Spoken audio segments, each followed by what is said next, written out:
पंडित जी, यो पंडित जी, हाँ जजमान कहियो कहियो की भेलै? आओ बैसू बैसू। कहलहुँ हाँ जे बेटी के बियाह लेल दिन तकेबाक छलै।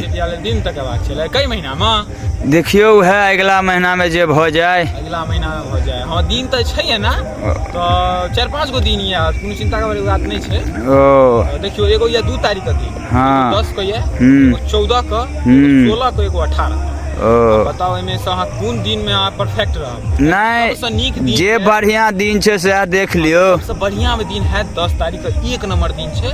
10 तारीख का विवाह संपन्न करवाओ। मंगलमय रहते ने? बड नीक रहते, सबसे शुद्ध दिन है छै। ओ हमरा हिसाब से तो 10 तारीख के करवा लिया, एना अहाँ के जे इच्छा। तहन तऽ अहाँ कहि देलियै तऽ 10 तारीख के हेतै। तहन एबै ने? 1 नंबर दिन छै। तहन एबै ने? अहाँ बुलेबै तऽ जरूर एबै। ठीक छै तऽ प्रणाम पंडित जी।